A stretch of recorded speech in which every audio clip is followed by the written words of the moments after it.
Dear student, this is अकलिप classes and आज फिर से हम एक बार लेके आए हैं क्लास 9th के स्टूडेंट्स के लिए चैप्टर नंबर 2 पॉलिनोमियल जिस पे बेस्ड है उसकी एक्सरसाइज 2.5 जो कि थोड़े बहुत क्वेश्चन रह गए हैं और इसका आज हम इंट्रोडक्शन जो है थोड़ा टॉपिक वाइज उसे भी क्लियर करेंगे। तो आइए, बहुत ही ईजी सा एक्सरसाइज है, बस आपको क्या ध्यान में रखना है, इसकी 8 या 10 9 10 आइडेंटिटी है उसको आपको ध्यान रखना है और बहुत ही इजी आइडेंटिटी है, ऐसा नहीं है कि मुश्किल आए, उसको ड्राइव करना है तो नहीं आता, वैसे आप याद रखिए बहुत ही इजी रहेगा।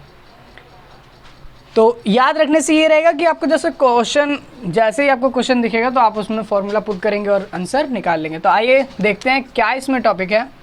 जो इसके इंट्रोडक्शन में यानी कि एक्सरसाइज 2.5 करने से पहले आपको एक चीज़ पढ़नी होगी जिसका नाम है अलजेब्रिक आइडेंटिटीज़।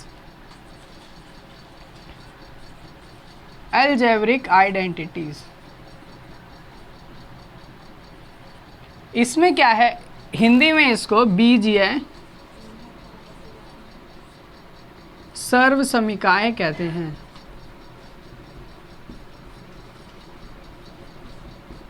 ध्यान रखिए, यहाँ पे हिंदी इंग्लिश दोनों ही मीडियम में चलेगा, कोई घबराने वाली बात नहीं है, बहुत ही इजी सा टॉपिक है। और आज ये सेकंड जो चैप्टर है इसका ये लास्ट है बिकॉज इसमें 2.5 एक्सरसाइज जो है वो हमारी लास्ट एक्सरसाइज है। तो आइए देखते हैं क्या हमारे पास आइडेंटिटीज़ होती है। आपने कहीं ना कहीं 8th में या फिर देखा होगा जो भी अलजेब्रिक एक्सप्रेशंस हैं उसमें कभी आपको ये दिखा हो x + y का होल स्क्वायर, आपने क्या पता पढ़ी भी हो ये आइडेंटिटी। तो ऐसी कुछ आइडेंटिटी हैं जिनके बारे में आज एलेब्रेट करके एकदम डिस्क्रिप्शन में उसको एग्जाम्पल के साथ क्वेश्चन करते हुए समझेंगे, बहुत ही इजी वे में आपको समझ आएगा। तो आपने कुछ देखा होगा, तो आइए उन 10-12 आइडेंटिटी के बारे में हम ध्यान से देखते हैं। तो पहली आइडेंटिटी जो है वो आपकी स्क्वायर पे है, यानी कि x + y का होल स्क्वायर। अब x + y यानी कि x और y इसमें क्या है, तो मैंने आपको क्लास के इंट्रोडक्शन में ही बताया था पहली क्लास में कि x और y यहाँ पर हमारे वेरिएबल टर्म हैं। इसमें आपका अलजेब्रिक एक्सप्रेशन टाइप चलेगा, जैसे जो भी x y z जो भी ये सब है ये आपके वेरिएबल कहलाते हैं, ठीक है। और कांस्टेंट टर्म तो आपको पता ही है। तो इसकी जो आइडेंटिटी होती है वो आपके पास होती है x² + 2xy और ये डॉट प्रोडक्ट है, ये पॉइंट नहीं है, ये प्रोडक्ट कहलाता है हमारा, ठीक है। और प्लस में y का स्क्वायर। अब ये आप सोच रहे होंगे कि इसको ड्राइव कैसे किया, ड्राइव का मतलब इसको बनाया कैसे किया, तो वो भी बहुत आसान है, आपको कुछ नहीं करना है, आपको ध्यान से देखना है। आपको क्या पता है कि 2 का स्क्वायर अगर है तो इसको मैं कैसे लिख सकता हूँ, 2 × 2 करके, बिकॉज क्या है इसका जो प्रोडक्ट है वो उसकी पावर में ही तो जा रहा है, यानी कि 2 जो है वो अपने आप में ही 2 बार गुणा है, तो मैं इसको ऐसे लिख सकता हूँ ना एक्सपेंड करके। तो वैसे ही यहाँ पर हुआ है, यहाँ पर x + y का होल स्क्वायर है जिसको मैं कैसे लिख सकता हूँ, x + y × x + y, कुछ इस तरीके से। और इसको क्या कर सकते हैं हम, डिस्ट्रीब्यूशन लॉ के थ्रू। डिस्ट्रीब्यूशन लॉ क्या कहते हैं कि एक टर्म को दूसरी टर्म से डिस्ट्रीब्यूट करना। तो देखिए क्या होगा, इसकी मल्टीप्लाई कराएंगे तो वो एक वेरिएबल इन दोनों ही वेरिएबल से क्या होगा, मल्टीप्लाई होगा। तो x की x से मल्टीप्लाई कराने पे x² आएगा, देन x की y से कराने पे xy आ जाएगा, है ना, डिफरेंट वेरिएबल से xy। फिर क्या होगा, इस टर्म से करते हैं, इस टर्म से अगर इसकी करेंगे तो क्या आएगा, प्लस का xy ऐसे, और फिर y की y से करेंगे तो क्या आएगा, प्लस का y का स्क्वायर। अब ये देखिए xy प्लस प्लस प्लस होता है तो क्या हो जाएगा 2xy, ठीक है, और प्लस का x² और यहाँ पे y²। तो क्या ये आइडेंटिटी थी वो ड्राइव करने के बाद यही आई, तो इसी को हम क्या बोलते हैं, आइडेंटिटी। बट आपको ज़्यादा टाइम ना लगे, ड्राइव ना करना पड़े, इसीलिए हम यहाँ पर इसको डायरेक्ट इसका रिजल्ट लिखते हैं। याद कर लीजिए, क्वेश्चन आने के टाइम पे बहुत ईजी वे में सॉल्व हो जाएगा। अब जो भी आपको क्वेश्चन दिखेगा इस टाइप का, आपको फॉर्मूला लगाना है और उसका आंसर निकाल लेना है। तो सेकंड आइडेंटिटी इसी की तरह सिमिलर है देखने में, बस उसमें क्या है, एक साइन का चेंज है, यानी कि x² - y² का। यहाँ पे कुछ नहीं करना है, अगर आपको दिया हुआ है ऐसे, आपको ये आइडेंटिटी याद रखनी है और y के सामने माइनस है तो आपको y के सामने हर बार की तरह माइनस लगा देना। जैसे x² पॉजिटिव है तो पॉजिटिव ही रहेगा, प्लस यहाँ प्लस लगाइए। देखिए इसके थ्रू कैसे इसको सॉल्व करते हैं। 2x तो पॉजिटिव है, पॉजिटिव ही रहेगा, लेकिन y क्या है, माइनस का y है इसके अंदर तो आइडेंटिटी वही है, लेकिन यहाँ पर क्या है, माइनस का है, और प्लस में y क्या है, माइनस का y और इसका होल का स्क्वायर। इस तरीके से लिख दिया। आगे देखिए इसको अगर हम सॉल्व करते हैं तो क्या आएगा, ये माइनस और ये प्लस, तो प्लस माइनस माइनस और 2x और यहाँ पर y, तो इस तरीके से हो गया ये कुछ। और यहाँ पर देखिए y माइनस वाई का स्क्वायर का मतलब क्या है, माइनस वाई दो बार मल्टीप्लाई के केस में क्या होता है, माइनस कैंसिल हो जाएगा और यहाँ पर आपके y बच जाएगा और y का स्क्वायर, तो यहाँ पर सिर्फ y का स्क्वायर आ जाएगा इस टर्म को सॉल्व करने के बाद, और प्लस का प्लस रहेगा। तो ये कुछ इस तरीके से आपकी ये वाली आइडेंटिटी इस फॉर्मूले के लिए लगती है। तो बस ये साइन का थोड़ा कन्वेंशन था यहाँ पर, और जो हमने दूर कर दिया। ठीक है, आगे देखिए थर्ड है आपकी X square minus Y square. इसकी जो आइडेंटिटी है वो आपके पास होती है एक्स माइनस वाई और एक्स प्लस वाई। आप सॉल्व कीजिए, जैसे ड्राइव करते हैं वही बन जाएगा। नेक्स्ट फोर्थ देखिए एक्स प्लस ए यहाँ पर कोई भी कांस्टेंट है, और x माइनस या फिर x प्लस बी भी यहाँ पर कांस्टेंट है। a और b क्या है आपके, कांस्टेंट टर्म है, कुछ भी हो सकता है, 1 2 3 नेचुरल नंबर भी हो सकता है, इंटीजर भी हो सकता है, कुछ भी हो सकता है। ठीक है, अब लेकिन आपको ये पता है कि जो x वेरिएबल है वो सेम ही है, तो x सेम ही रहेगा। इसका फॉर्मूला आपके पास एक्स स्क्वायर प्लस एक्स ए प्लस बी और प्लस का ए बी। ध्यान रखिए इन दोनों के बीच में प्रोडक्ट है, प्रोडक्ट मतलब a और b की मल्टीप्लिकेशन हो रही है।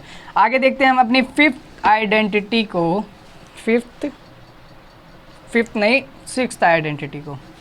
ठीक है, सिक्स्थ आइडेंटिटी क्या कहती है कि x प्लस वाई प्लस और z, यानी कि यहाँ पे 3 वेरिएबल टर्म है जिनका स्क्वायर क्या होता है, तो इसका स्क्वायर होता है आपके पास x plus Y plus z और तीनों का square, then separately plus 2xy plus 2yz plus 2zx। कुछ इस तरीके से आइडेंटिटी होती है ये वाली। आगे देखिए मैं यहाँ पे लिख देता हूँ, स्पेस थोड़ा कम है बट चलेगा। तो हमारे पास 6 आइडेंटिटी हो गई है। 7वीं आइडेंटिटी जो है वो कुछ इस तरीके से है। अब हम स्क्वायर की आइडेंटिटी पढ़ चुके हैं, अब हम थोड़ी क्यूब की आइडेंटिटी पढ़ेंगे। तो क्यूब में क्या होता है, क्यूब में भी वही है, आपको x प्लस जो स्क्वायर में हम होल स्क्वायर जो था, स्क्वायर में क्या करे थे, 2 बार मल्टीप्लिकेशन था, यहाँ पर हम क्या करेंगे इसी टर्म को 3 बार मल्टीप्लिकेशन कर देंगे और डिस्ट्रीब्यूशन लॉ के थ्रू वही आपका ड्राइव होगा। तो इसका डायरेक्ट मैं लिख देता हूँ यहाँ पर x का क्यूब प्लस y का क्यूब, ठीक है, x का क्यूब प्लस y का cube plus 3x square y और प्लस का 3xy का होल स्क्वायर। आप चाहे तो इसमें से कॉमन ले सकते हैं, जो कि आपके एनसीईआरटी बुक में है, वो एनसीईआरटी बुक के थ्रू आपको गिवन जो है वो ये है x y z और x plus y. NCERT book के थ्रू आपको ये गिवन है, तो आप चाहे तो ये लिख सकते हैं या फिर ये लिख सकते हैं, दोनों में से आपकी मर्जी है। वैसे तो ये कॉमन लेके ही बनाए, कोई दिक्कत वाली बात नहीं है, बस आपको मेन फोकस है कि आपको इसकी आइडेंटिटी आनी चाहिए, चाहे कॉमन लेके आए और चाहे ना। तो जो हमारी 8th आइडेंटिटी है उसकी तरफ हम देखते हैं। 8th 7th की तरह ही सिमिलर है, बस आपको क्या करना है, माइनस का साइन लगाना है। माइनस का साइन आते ही क्या हो जाएगा, जैसे मैंने आपको बताया स्क्वायर वाली में आपको क्या करना है, प्लस की आइडेंटिटी यूज़ करनी है, बट आपको देखना है कि साइन किसके आगे है, माइनस का, उसके सामने आप माइनस का साइन लगा दीजिए और सॉल्व करने के बाद आंसर वही हो जाएगा। तो यहाँ पर भी वही है, यहाँ पर माइनस लिख लीजिए, या फिर आप इस आइडेंटिटी से करिए या इस आइडेंटिटी से, बात एक ही रहेगी। जैसे इससे कर लीजिए x y x plus y, यहाँ माइनस आ जाएगा और कुछ भी नहीं है। फिर आगे एक आइडेंटिटी मोस्ट इम्पोर्टेंट है, जो वो प्रूफ करने के लिए भी आती है, वेरीफाई करने के लिए, एक्स का cube y cube z cube and minus 3xyz। इसकी जो आइडेंटिटी होती है वो होती है हमारे पास x plus Y plus z, ठीक है, x square plus y square plus z square minus का xy, देन यहाँ पे देखिए माइनस का वाई जेड और माइनस का जेड एक्स, इस तरीके से कुछ आइडेंटिटी हमारे पास होती है। तो ये थी आपकी 9 आइडेंटिटी है, 10 हो सकती है और इससे फर्दर भी बहुत सारी होती हैं जो कि एक्स क्यूब वाई क्यूब से भी होती है, अलग अलग तरीके से होती हैं। तो फ़िलहाल तो यही इसका बेसिक है, बहुत ही बेसिक आइडेंटिटी है ये, और आप चाहे तो इसके ही थ्रू पूरे एक्सरसाइज को सॉल्व कर सकते हैं। आइए इसके कुछ क्वेश्चंस करके देखते हैं जो कि एनसीईआरटी में दिए हुए हैं। तो मैं आशा करता हूँ कि आपको ये अलजेब्रिक आइडेंटिटीज़ जो है वो आपको समझ आई होगी। आप इसको नोट कीजिए और बहुत ईजी है, या तो आप इसको याद कीजिए या इसको ड्राइव करने का तरीका कुछ भी रखिए, बट आपसे एग्ज़ाम में इसका डेरिवेशन कभी भी नहीं पूछता। वहाँ पे आपके क्वेश्चन आते हैं, आपको याद करना है आइडेंटिटी को और उसको अप्लाई करना है। तो आइए आगे हम अपने क्वेश्चंस की तरफ बढ़ते हैं। एनसीईआरटी के फर्स्ट क्वेश्चन में दिया है use suitable identity for to find the following questions, cases जो भी आपको दिए हैं उसके लिए। तो देखिए क्या दिया है, question number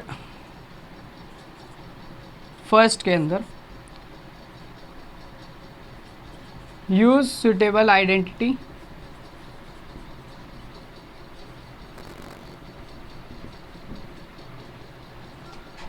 two find the following.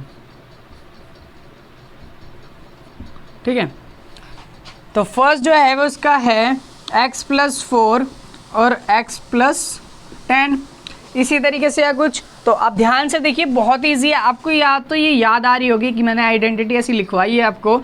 ध्यान कीजिए ये किसकी है, x वेरिएबल सेम है तो x+a और x+b वाली आइडेंटिटी है, बिकॉज a को क्या माना हमने यहाँ पर 4 और b को यहाँ पर माना 10। तो यहाँ पर आपको ये सिमिलर दिख रही है, आपको इसका फॉर्मूला याद होगा, x² + x और a + b एंड प्लस का ab, जो कि इनके बीच में प्रोडक्ट है। तो आपको कुछ नहीं करना है, आपको ये याद रखना है और यहाँ पे लिख देना है बाय आइडेंटिटी कौन सी वाली, x+a और x+b।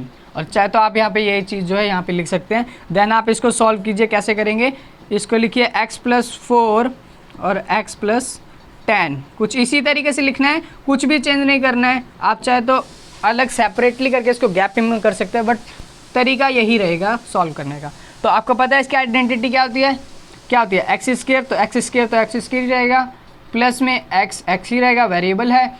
एक ही जगह पर आपने यहाँ पर क्या रखा 4, तो आप यहाँ रखेंगे 4, प्लस b की जगह पे 10 रखा, 10 रख लीजिए, और प्लस में ab प्रोडक्ट हो रहा है तो a को हमारा 4 रखा और प्रोडक्ट हो रहा है तो b को 10 रखा। देन आप इसको सॉल्व कीजिए, x² प्लस, देखिए इसको चाहे सॉल्व कीजिए, पहले कितना आएगा 4, ये प्लस का इंटीजर है, ये भी प्लस इंटीजर है, पॉजिटिव इंटीजर है दोनों, तो क्या हो जाएगा प्लस, तो 14 और x जो बाहर था वो इसके साथ मल्टीपल में था, प्लस में आप देखिए इन दोनों के बीच में क्या आ रही है, प्रोडक्ट। अब ये सोचिए कि आपने बोर्ड मास तो पढ़ा ही होगा, बोर्ड मास में क्या रूल कहता है, पहले ब्रैकेट ओपन करके डिवाइड करना है, देन मल्टीप्लाई, तो मल्टीप्लाई के पहले आएगा तो प्लस से यहाँ पे 40 हो जाएगा इन दोनों को मल्टीप्लाई करने पे। तो ये कुछ इस तरीके से हमारा पॉलिनोमियल तैयार हो गया, यही इसका आंसर है। और आपको इसमें कुछ नहीं करना है, आपको क्या करना था, यूज सुटेबल आइडेंटिटी लगानी थी। मुझे पता था कि मुझे इस तरीके से मैंने कोई आइडेंटिटी रीड करी है, पढ़ी है, उसका फॉर्मूला मुझे आता है और मैंने वही फॉर्मूले के थ्रू यहाँ पर एक पॉलिनोमियल तैयार कर दिया जिसकी हाईएस्ट पावर या कहें तो डिग्री 2 है, यानी कि ये क्या है, क्वाड्रेटिक पॉलिनोमियल है, जैसा कि मैंने आपको पिछली क्लासेस में बहुत बार बताया है। तो आइए हम इसके एक और पार्ट की तरफ बढ़ते हैं। आगे सिमिलर ऐसे ही सारे क्वेश्चन हैं, बस मैं आपको 2 ही 3 पार्ट करके दिखा दे रहा हूँ, बिकॉज आपको जब टाइप पता चल जाएंगे तो आप अपने आप भी उसको सॉल्व कर सकते हैं। तो आइए देखते हैं हमारा नेक्स्ट क्वेश्चन क्या है। मैं उसको सेकेंड मान के चलता हूँ, उसमें चाहे नंबर एनसीईआरटी बुक में कुछ भी दिया हो। x² प्लस में 3/2 और x² माइनस में 3/2। ये क्वेश्चन मैं इसलिए चॉइस करें क्योंकि ये थोड़े डिफरेंट है, फ्रैक्शन में है, या फिर आप समझ सकते हैं कि ये थोड़े डिफरेंट है, फॉर्मूला एकदम से तो लगा लेंगे, बट यहाँ पे कुछ ना कुछ कैलकुलेशन मिस्टेक ज़रूर होती है। तो यहाँ पे देखिए सिमिलर किसके दिख रहा है, अगर मैं वाई स्क्वायर को एक्स मान के चलूँ और प्लस के यहाँ पर इसको वाई मान के चलूँ, तो एक्स प्लस वाई, एंड इसको एक्स स्क्वायर मान ही लिया है, तो सॉरी एक्स मान ही लिया है, तो एक्स वाई स्क्वायर को एक्स मान ही लिया है, यहाँ पर भी माना है, तो यहाँ पर तो एक्स आएगा ही। अब ये माइनस का इसको मैंने क्या माना, वाई, तो वाई। अब देखिए ये को आइडेंटिटी किस चीज़ की लग रही है, एक्स प्लस वाई और एक्स माइनस वाई। ऐसा आपने कहाँ पर पढ़ा है, एक्स प्लस वाई और एक्स माइनस वाई आपने पढ़ा है x square minus Y square में। तो ये कुछ इस तरीके से आइडेंटिटी थी। आपको क्या करना है, यहाँ पे वही चीज़ लिखना है, बाय आइडेंटिटी। आइडेंटिटी कौन सी वाली, एक्स प्लस वाई और एक्स माइनस वाई कौन सी होती है आपके पास, X square minus Y square वाली। तो आपको लगा देना है फॉर्मूला, वाई स्क्वायर प्लस में 3y ये, और वाई स्क्वायर माइनस में 3y2। अब देखिए आइडेंटिटी यहाँ से लगाइए, एक्स स्क्वायर का मतलब क्या है, एक्स को हमने माना क्या, वाई स्क्वायर पूरा एक्स है और इसका भी होल स्क्वायर। कहने का मतलब है कि एक्स को हमने वाई स्क्वायर माना है, और जब इसका स्क्वायर करेंगे तो इसका भी तो स्क्वायर करेंगे। तो वही चीज़ यहाँ पर अप्लाई करिए मैंने। और क्या होता है, माइनस का वाई किसको माना, 3/2 को, तो 3/2 का होल स्क्वायर। देन इसको सॉल्व कीजिए, ये कितना हो जाएगा, वाई ये ब्रैकेट ऑफ हो जाएगा तो क्या होगा, इंटू हो जाएगा, 2 2s आर 4। रॉन्ग प्रोनाउंसिएशन हमें नहीं करनी है, टेबल जो है वो अलग वे में पढ़े जाते हैं। देखिए यहाँ पे 4 हो गया, और यहाँ पे क्या हो जाएगा, 3/2 है, इसका होल है, होल का मतलब क्या है, 3 के ऊपर भी 2 पावर है, 2 के ऊपर भी 2 पावर है। देन इसको सॉल्व करेंगे तो y का इस पावर 4 हो जाएगी, y की पावर 4, और माइनस का 3 की पावर कितनी है, 2, तो 9 आ जाएगा। 3 का स्क्वायर 9, 2 का स्क्वायर 4। चाहे तो आप इसको यहीं पे सॉल्व कर सकते हैं, नहीं तो देन इसको सब्ट्रैक्शन मेथड से करके, फ्रैक्शन वाला आप सब्ट्रैक्शन करके यहाँ पर एक आंसर भी निकाल सकते हैं। ये तो फाइनल हो गया इसका आंसर। आगे जो भी पार्ट्स हैं वो बहुत ईजी हैं, इसी टाइप के हैं, सिमिलर आपको बस समझना है और कुछ भी नहीं करना है, आइडेंटिटी यूज़ करनी है और क्वेश्चन आपसे इजीली सॉल्व हो जाएंगे। जो इसके सेकंड, थर्ड और फोर्थ, फिफ्थ पार्ट है वो हमने अगले नेक्स्ट पार्ट के लिए रखे हैं, ताकि इसमें ज़्यादा आपको बर्डन ना लगे। तो आशा करता हूँ कि आपको ये सब समझ आया होगा, और जो भी इसके नेक्स्ट क्वेश्चंस है वो हम अपने नेक्स्ट पार्ट में लाएंगे। धन्यवाद।